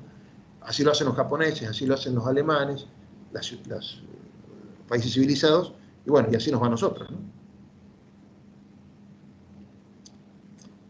Eso nos lleva a hablar de un plan de pruebas la planificación. Entonces, ¿en qué consiste este plan de pruebas? Además de determinar el calendario, que es parte de la planificación, los procedimientos para las pruebas, el plan de pruebas define los recursos de hard y de soft que se requieren. Perfecto, no solamente decir, bueno, vamos a probar fulano, mengano y perengano tales días mediante tales cosas y de tal manera, van a inspeccionar esto. Perfecto. Y la pregunta es, ¿con qué vamos a inspeccionar esto? Tengo que poner a disposición los elementos tecnológicos para que puedan trabajar. Porque si van a trabajar en una sala de reuniones especialmente habilitada para esto, tienen que tener todo el material, es decir, tienen que tener un proyector, van a proyectar en alguna pantalla plana, en alguna pantalla de proyección, los artefactos para poderlos analizar, para poderlos discutir. Tenemos computadoras disponibles para que esta gente se traslade ahí, las notebooks en las cuales ellos puedan trabajar. Está instalado el soft que necesitan actualizado para que ellos puedan trabajar con el soft actualizado y no con una versión anterior. Es decir, la planificación implica eso, porque nuevamente, cuando se sienten los profesionales de prueba a trabajar tienen que tener todo, no pueden estar sentados esperando 10, 15 minutos, media hora, 2 horas que les traigan los elementos. Porque ese tiempo se factura, ese tiempo se paga y es tiempo que no se utiliza. Estos planes de pruebas son útiles para los gestores del sistema. ¿Quiénes son los gestores del sistema? Responsables de asegurar que estos recursos estén disponibles para el equipo de prueba. Es decir, tiene que haber alguien en la organización que ese día que está previsto que se haga la prueba, se la haga en tal lugar y que los que estén allí tengan todos los recursos necesarios. Los planes de pruebas deben incluir contingencias para que los desajustes puedan solucionarse y el personal pueda ser reasignado a otras actividades. Es decir, contingencias. Tienen que tener previsto eso. Es decir, ¿qué pasa si teníamos que juntarnos hoy a las 4 de la tarde en la sala tal para revisar, inspeccionar los artefactos de análisis del desarrollo del proyecto que estamos trabajando? Y vamos a la sala A y resulta que está ocupada con un Zoom de otra gerencia. Bueno, tengo que tener previsto que si no está la sala A disponible, los tendré que llevar a la B. Y tendré que tener todo previsto en la B para que digan, no, poner un cartelito, avisarles a todos, che, no va a ser en la A, va a ser en la B está todo solucionado, ya está todo listo. Y no que lleguen los profesionales y no encuentren dónde estar trabajando, dando vueltas por toda la organización. Tienen que haber, entonces, ver cómo se incluyen las contingencias. ¿Qué pasa si hay un corte de luz? Tenemos equipo electrógeno para poder trabajar. ¿Qué pasa si no tenemos aire acondicionado? ¿Se puede solucionar de alguna manera? Bueno, es decir, todo este tipo de cosas tienen que estar contempladas para que los desajustes, dice Somerville, puedan solucionarse y el personal pueda ser reasignado a otras actividades. ¿Qué pasa si el equipo de análisis no me trae los artefactos porque no han terminado, se les ha hecho tarde, o se demoraron más de lo previsto? Y los tengo acá al equipo de verificación y validación. Bueno, no pueden hacer esto, les encargo otra tarea para aprovecharlos. Es decir, todo eso tiene que estar previsto, por eso es que hay que prever y hay que hacer un plan de pruebas y sobre todo por las contingencias. Ustedes me dirán, todo bien, profesor, pero la verdad es que yo tengo intención de trabajar en mi empresa, que vamos a poner acá con 2 o 3 de los compañeros, ya vamos a trabajar en un desarrollo que tenemos pensado, nos va a ir bastante bien, y para nosotros 3 también hay que hacer plan de pruebas, y vale la pena, una empresa chiquita, recién empezamos. Bueno, Somerville contesta esa pregunta, y lo hace con bastante inteligencia, y dice, para sistemas pequeños se puede utilizar un plan de pruebas menos formal, pero sigue siendo necesario un documento formal para planificar las pruebas. Documento formal. La planificación no es planificación hablada, bla, bla, bla, bla, escrita, redactada, cómo se planifica, tiene que ser puesta en conocimiento de todos. Como otras actividades de planificación, la planificación de las pruebas también es incremental. Tiene que haber un plan de pruebas mínimo. Bueno, vamos a probar tal día, tales cosas. Eso hay que dejarlo establecido. Cada uno lleva su notebook, en el aula tal, en la oficina tal. Bueno, y tenemos los elementos o no tenemos los elementos, ¿no? Los planes de pruebas no son documentos estáticos, evolucionan durante el proceso de desarrollo, pueden sufrir modificaciones y de hecho las sufren. Los planes de pruebas pueden cambiar debido a retrasos, que ocurren en muchísimos casos, ¿sí? Por lo tanto, se tienen que reelaborar y estar permanentemente actualizándose. Volvamos a las inspecciones de soft, que requieren un estudio muy particular.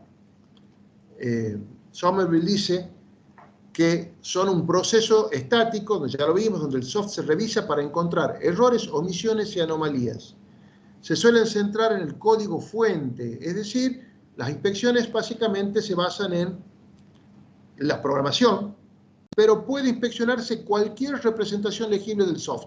Es decir, no solamente, quizá lo más importante, lo más conocido es inspeccionar el programa, la programación, pero también se puede inspeccionar cualquier artefacto del análisis o del diseño.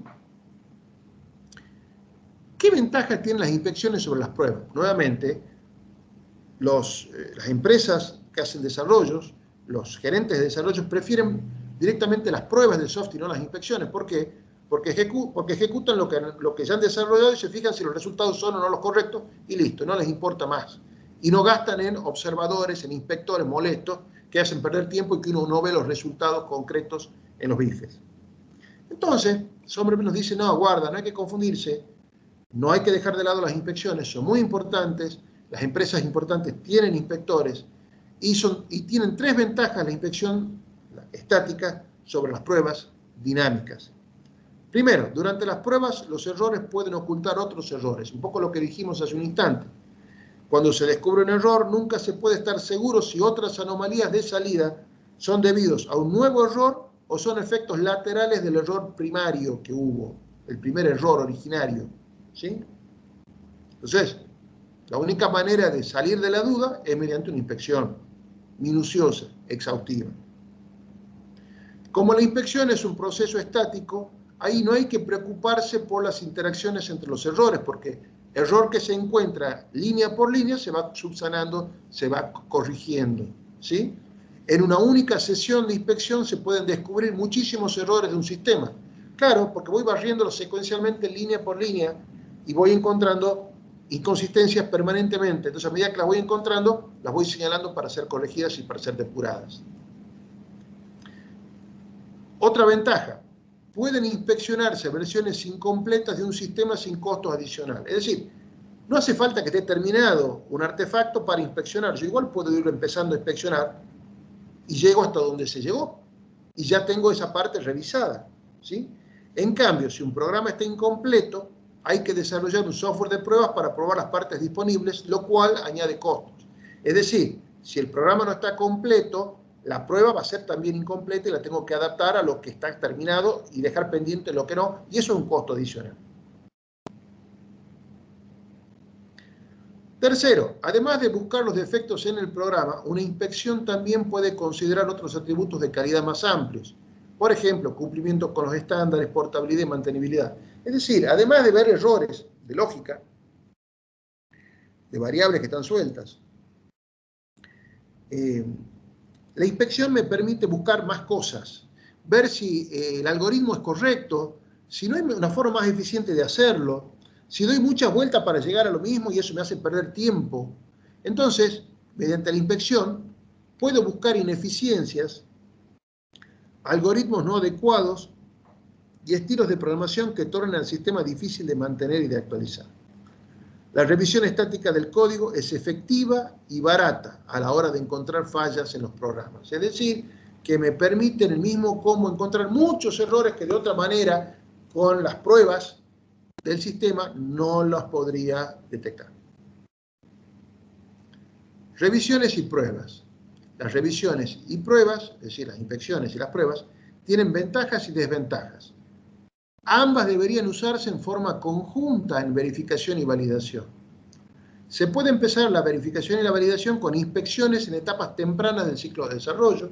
Puedo empezar inspeccionando los distintos artefactos que tengo en el análisis, en el diseño, en el desarrollo, en la programación. Y una vez que se integra un sistema, se necesita comprobar sus propiedades emergentes y que su funcionalidad sea la que el propietario quiere. Por eso, a pesar del éxito de las inspecciones que se ha demostrado con la experiencia, es difícil utilizarlas en muchas organizaciones. A pesar de lo bueno que son las inspecciones, estos medios de verificación y validación estáticos, es difícil utilizarlos. ¿Por qué? Primero, los ingenieros de soft, nuestros colegas, con experiencia en la prueba de programas, son reacios a aceptar que las inspecciones puedan ser más efectivas para detectar defectos que las pruebas. Nuevamente, el que está en el desarrollo, él quiere ver si funciona o no funciona el desarrollo y no quiere que lo molesten con ninguna otra cosa más y se da por conformado si funciona el sistema y punto. No le preocupa y más es una molestia porque le trae más trabajo el que inspecciona y encuentra aquí falta una coma o aquí falta un puntito. Además, las inspecciones requieren costos adicionales y los beneficios no son tan visibles para estos ingenieros de soft. También las inspecciones sobrecargan al principio los costos, es decir, dice, esto es muy caro, al final no se ven los resultados. Pero sin embargo conducen a un ahorro solo después de que los equipos de desarrollo adquieran experiencia en su uso. Sobre todo si es un equipo de verificación y validación sin experiencia, es costoso al principio hasta que se vuelven duchos, les cuesta un poquito arrancar, les cuesta encontrar errores. Por eso, una vez que se armó este equipo, ahí sí ya empieza a ser productivo con su experiencia. Las inspecciones requieren tiempo para organizarse y demoran el desarrollo.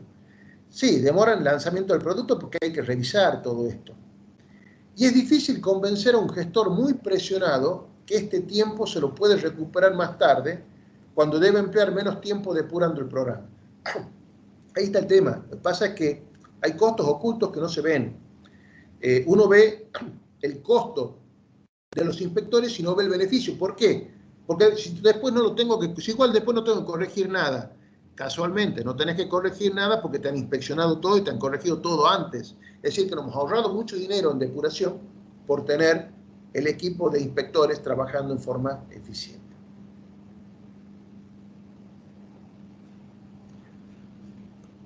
Las inspecciones de programas son revisiones para la detección de defectos en el programa.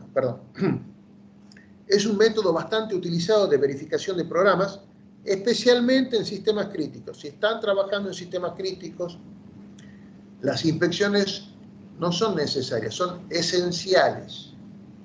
Así que aquellos que se quieren dedicar a inspeccionar, que son minuciosos, ¿sí?, en revisar, bueno, ahí tienen un lindo nicho para trabajar. Se realizan con profesionales de distintos conocimientos que efectúan una revisión cuidadosa, línea por línea del código fuente del programa. El objetivo principal es encontrar defectos en el programa en vez de considerar cuestiones de diseño más generales. Es decir, acá encontramos defectos. Bueno, sí, esto realmente podrían haber mejorado la lógica, la sintaxis, esto se podría hacer en forma más eficiente, pero básicamente se busca encontrar errores, defectos.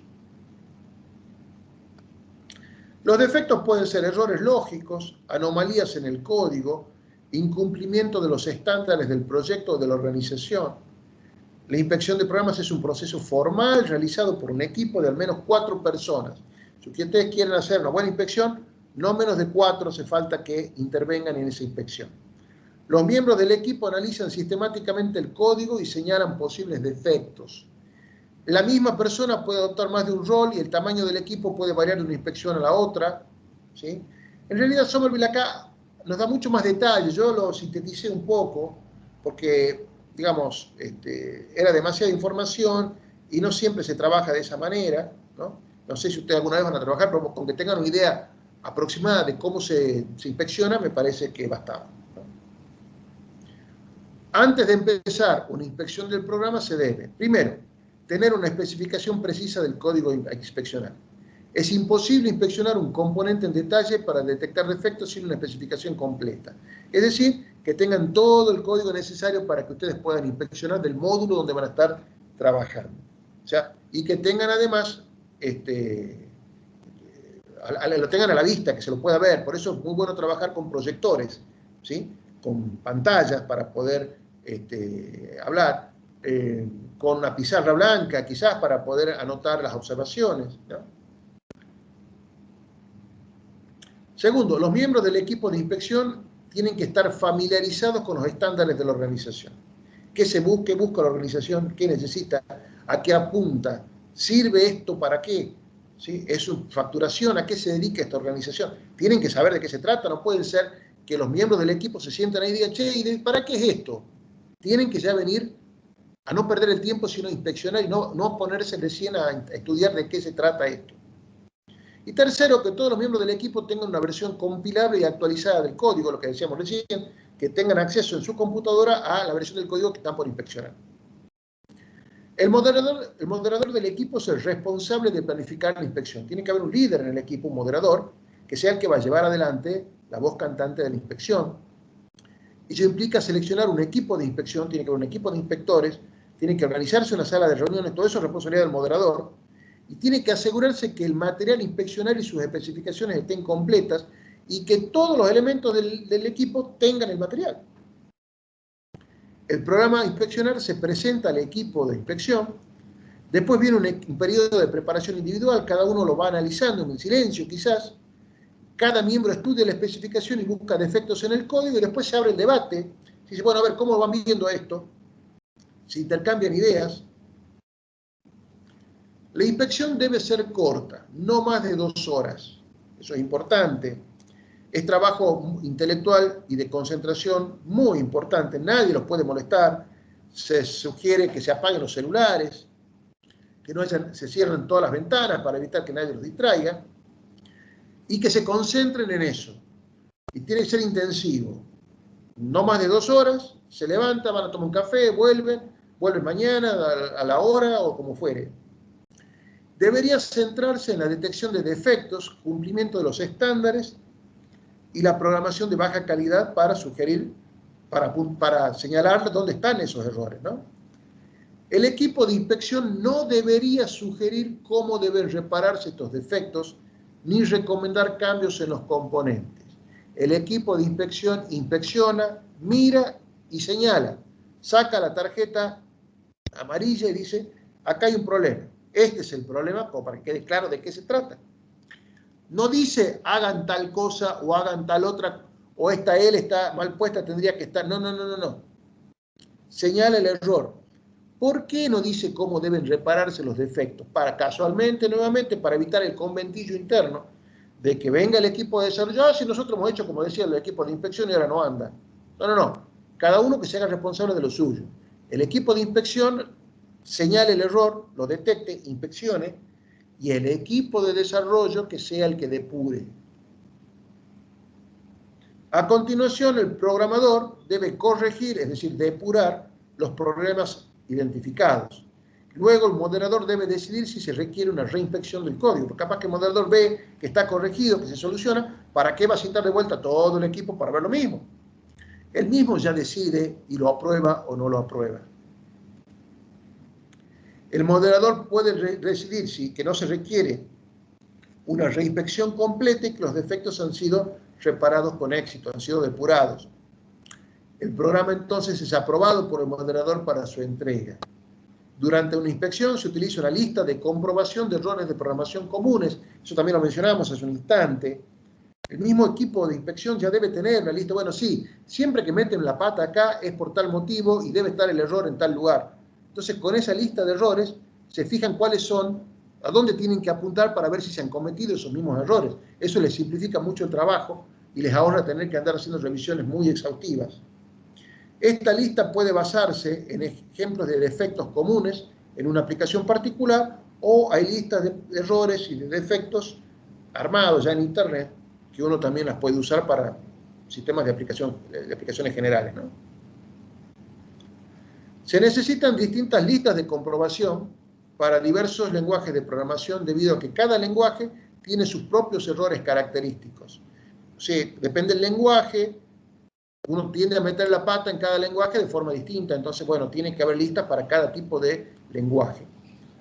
Y esto es un punto interesante para que ustedes tengan en cuenta. Con 4 personas en un equipo de inspección, el costo de inspeccionar 100 líneas de código equivale al esfuerzo de una persona por día.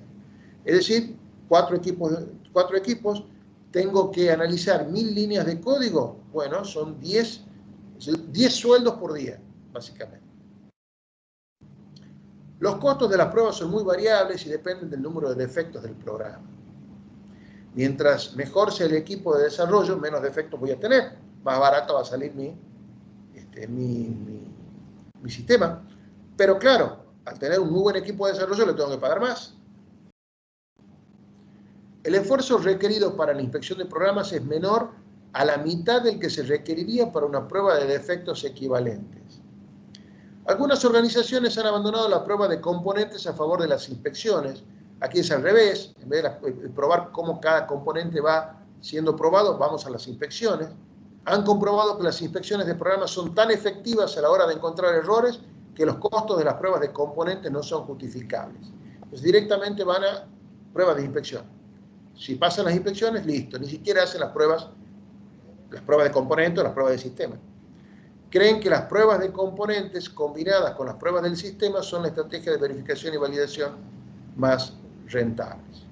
Entonces, bueno, conclusión, hay que utilizar ambas pruebas en forma complementaria, según los presupuestos, según el sistema que nos toque trabajar, según el tamaño de la organización, según los factores que hemos visto también hace un instante, ¿no? La inspección de programas es un proceso público de detección de errores comparado con el proceso más privado de prueba de componentes.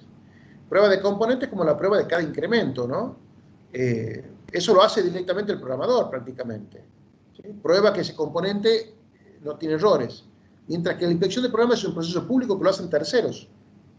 Los errores cometidos por los individuos se muestran a todo el equipo de programación. Una vez que ya se han señalado los errores por parte de la inspección, el equipo de desarrollo toma y dice, ah, mira, este módulo tiene este error. Todo el equipo de programación lo ve. Es bueno eso para que aprendan del error y no cometan el mismo error. O sea, que el error sirva para aprender y que me ahorre plata para el día de mañana. Los líderes de los equipos de inspección deben gestionar el proceso cuidadosamente y deben desarrollar una cultura de apoyo cuando se detectan errores para que no exista un sentimiento de culpa asociado a dichos errores. Muchas veces en los equipos de desarrollo, y hay gente que mete más la pata que otra, eso es común, que se equivoca más. Entonces, hay que evitar el bullying sobre aquellos programadores que han cometido más errores que los otros. ¿Qué ha pasado con eso? ¿Y quién ha puesto esa barbaridad? Fulanito, para variar. ¿Cuándo no? Vos metiendo la pata. Entonces hacen que uno se sienta mal, sienta culpa. Entonces, bueno, en las organizaciones hay que prever que no se genere ese tipo de fricciones, que al final hacen que lejos de que mejore la relación del equipo, se deteriore y que el que ha cometido el error, lejos de querer superarse, se sienta cohibido. A medida que una organización gana experiencia en sus inspecciones, puede usar sus resultados para mejorar los procesos, que es un poco lo que estamos hablando. Las inspecciones son una forma ideal de recopilar datos sobre el tipo de defectos que se producen. El equipo de inspección y los programadores pueden sugerir por qué se produjeron esos errores, ¿sí? Y en lo posible el proceso debe ser modificado para eliminar las causas de los defectos, así puedan evitarse en sistemas futuros. Entonces el equipo de inspección puede decir, che, acá hay un error, capaz que es por esto, fíjense, véanlo, los programadores tienen que verlo, ¿sí? Quizás se hace una reunión conjunta donde el equipo de inspección expone ante los programadores cuáles son los errores que han visto para que se aprenda. El líder del equipo de programación toma nota y prevé que tome las medidas para que estos errores no se vuelvan a repetir y se puedan corregir antes de que lleguen a la inspección. Las inspecciones son una forma de análisis estática, dijimos, donde examinamos el programa sin ejecutarlo. Y suelen estar dirigidas por listas de comprobación de errores, eso también lo dijimos, y heurísticas, que identifican errores comunes en distintos lenguajes de programación, eso también lo vimos recién.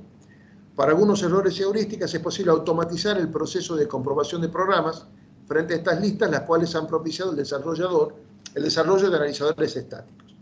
Hay también, como vimos recién, que había programas que ayudaban a hacer la ejecución paso a paso y poder analizarla bien en la inspección.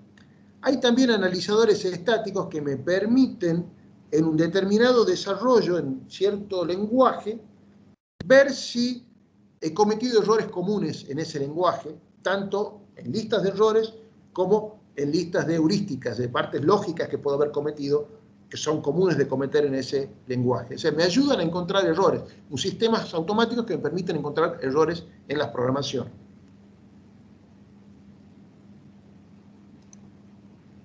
Los analizadores estáticos son herramientas de software que escanean el código fuente de un programa y detectan posibles defectos. Analizan el programa y reconocen los tipos de sentencia que hay en él. Detectan si las sentencias están bien formadas a nivel de lógica, a nivel de sintaxis, a nivel de tipeo. Calculan el conjunto de los posibles valores para los datos del programa y si hay alguna irregularidad, nos la hacen saber. Complementan las facilidades de detección de errores proporcionadas por el compilador del lenguaje. Es decir, todas estas herramientas buscan ayudarme a hacer el control, la prueba. El objetivo del análisis es... Sí. Digo por la hora para que nos pase la clave, Sí, porque ya... les paso la clave, si ponen presente y seguimos, porque la clase hoy va a ser medio extensa.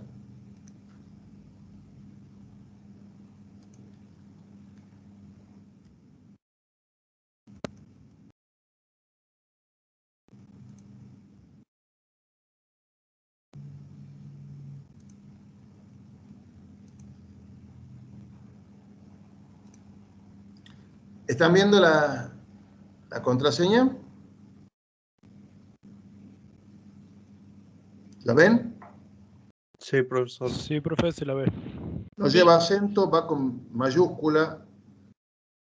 Bueno, sigo la clase, si no, no terminamos más y capaz que ustedes tienen alguna otra actividad y quiero ya desocuparlos.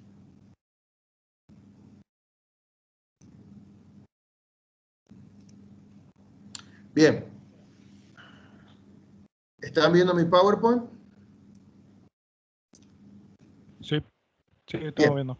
El objetivo del análisis automatizado es que el inspector ponga atención sobre algunas anomalías como pueden ser, por ejemplo, variables que se usan sin inicialización, variables que están ahí que nunca se usan y que quedaron colgadas, datos cuyo valor podría estar fuera del alcance del rango, que llegan a infinito, por ejemplo, o valores muy absurdos. Estas anomalías suelen ser el resultado de errores de programación o omisiones que quedaron ahí de algún otro desarrollo y nunca se modificaron, ¿sí? En fin, resaltan aspectos del programa que podrían funcionar mal. Entonces, son muy útiles estas herramientas para complementar la tarea del inspector, ¿no? Y ayudarnos, porque en sistemas muy largos, muy extensos, es muy difícil. Es importante en el desarrollo de sistemas críticos. El análisis estático puede descubrir muchos errores potenciales y reducir costos de prueba posterior de tener que andar dando vueltas a ver dónde metí la pata, que igual me lleva a una inspección, pero después y posterior y más costosa. Los diseñadores de lenguajes modernos, como ser Java, han eliminado algunas características que son propensas al error gracias a estas inspecciones. Así, es menos probable crear códigos con errores de forma accidental. Esta aproximación de evitar errores en vez de detectar errores es más efectiva a la hora de mejorar la confiabilidad del programa. Es decir, siempre es mejor prevenir que remediar, siempre es mejor ver cuáles son los errores más comunes, corregirlos antes de que se los detecte, porque me ahorran tiempo en prueba. Bien, hasta ahí tenemos la clase de hoy. ¿Preguntas o dudas, por favor?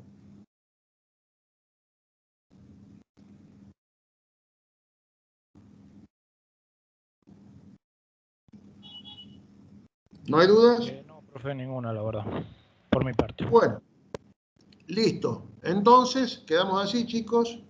Siendo las 15:58, terminamos la clase. Nos vemos no este lunes, sino el lunes subsiguiente para la última clase. Y después, el otro lunes, tenemos el segundo parcial, parte teórica. ¿Sí? Bueno, que tengan buena semana, chicos. Nos vemos. Gracias, profe. Igualmente, que ande bien. Hasta luego. Hasta luego, profe, gracias. Hasta luego, profe. Hasta luego. Hasta luego, profe. Muchas gracias. Hasta luego.